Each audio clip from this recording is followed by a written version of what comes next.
Com o Bahia no Ar, a gente fala de um assunto que deixa 100% da população revoltada. Crimes cometidos por policiais. De 2007 até hoje, a Corregedoria Geral da Secretaria de Segurança Pública registrou 223 casos de acusações de homicídios atribuídos a policiais civis e militares. Somente 30 casos terminaram em denúncia pelo Ministério Público. 21 policiais militares e 9 civis foram acusados formalmente. Se a gente considera outros crimes, em 2010, por exemplo, 635 PMs, 125 civis foram investigados. 37 PMs foram punidos com advertência ou suspensão, 20 acabaram demitidos. Na Polícia Civil, 37 pessoas punidas, um agente demitido. Para muitas famílias, as que perdem os seus parentes, a sensação de impunidade persiste. Agora, o que não vai embora nunca é a dor de perder um ente querido. Vamos relembrar alguns casos marcantes aqui do nosso estado. Imagine uma mãe descobrir que o filho foi espancado, torturado, esfaqueado e ainda baleado. Porque eu vou te dizer uma coisa que não sai da minha cabeça. Principalmente os formatos, a maneira que ele fez, a atrocidade que ele fez, a brutalidade que ele fez com meu filho. Entendeu? Aqui, na quadra, ele deu de chute no meu filho, entendeu?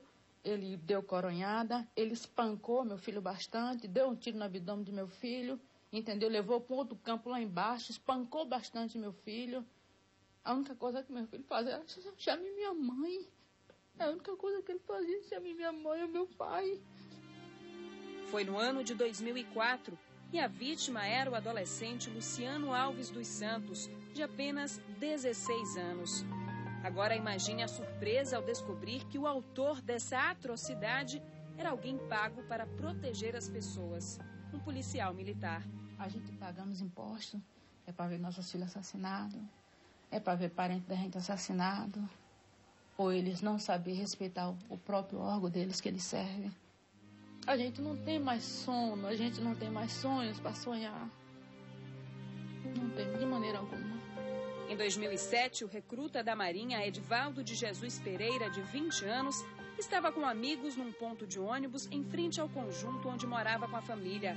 Os rapazes jogavam pedras na rua quando uma delas atingiu um carro da Polícia Militar. Foi o suficiente para que um PM descesse do veículo atirando e matasse o rapaz. Segundo minha filha, né, eles deram socorro ao meu filho e não deixou minha filha entrar na viatura e nem o meu outro filho entrar. Inclusive, o meu outro filho disse que o policial botou a arma na cabeça dele para ele não ir, você não vai. E aí, eu vou. Ele não acabou só com a vida de Edvandro, não. Ele acabou com a vida de toda a família, porque todos nós estamos doentes. Em 2010, um crime passional chamou a atenção na Bahia. Luciana Machado Souza, de 30 anos, foi morta com vários tiros pelo próprio marido.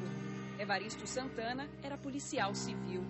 Depois de uma discussão dentro de casa em Lauro de Freitas, ele matou a mulher com quem tinha se casado apenas 3 dias antes. Profissionais treinados para defender as pessoas não deveriam ter equilíbrio diante de situações de tensão? Mas veja esse caso que aconteceu em dezembro do ano passado. O taxista Pedro Augusto dos Santos, de 23 anos, estava na porta de uma festa em Simões Filho quando discutiu com o PM Leandro Almeida da Silva. O policial foi até o carro, pegou a arma e matou o jovem. É muito castigo para uma pessoa só. As coisas mais importantes que eu amo mais na minha vida estão indo embora de maneira violenta e desumana.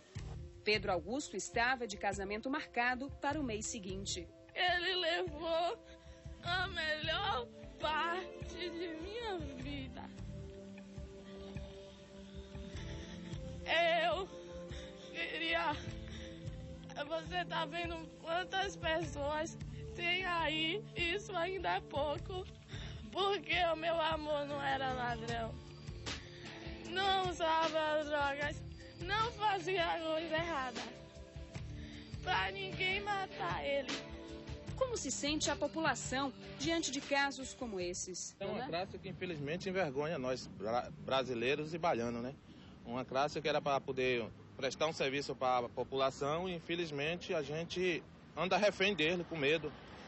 A gente não sabe se a gente tem mais medo do bandido ou da polícia. Eu fico muito coagido e me sinto sem proteção nenhuma. Famílias destruídas, sensação de impotência. Para quem fica, o desejo de justiça ajuda a seguir adiante. Eu sei que a justiça do homem pode falhar, mas a de Deus não falha não, Jéssica. A dos homens pode falhar, Jéssica, como falha, como a gente vê, mas a de Deus ninguém escapa. A justiça de Deus está próxima e eu vou ver cobrança da justiça do meu filho. A gente não quer uma polícia assassina, nós queremos uma polícia que nos proteja. E hoje a gente tem medo de pedir uma informação, a gente sabe que não são todos, não é isso? Mas hoje, eu digo assim, eu me sinto vulnerária a chegar a um policial e pedir uma informação. Que tristeza. Agora, é bom a gente fazer uma ressalva que esses casos são exceções da regra. É por isso mesmo que chocam as pessoas.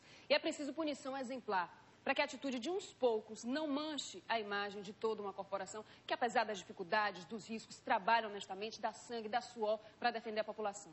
Mas a gente vai tentar entender um pouquinho por que esses homens, que são pagos para nos proteger, acabam se voltando contra a população. A gente conversa agora com o Dr. João Apolinário, ele é professor universitário, vice-presidente do Observatório de Segurança Pública. Muito bom dia, Dr. João Apolinário. O que acontece? Por que esses homens que deveriam nos proteger acabam cometendo crimes? O observatório, ele chega à seguinte conclusão.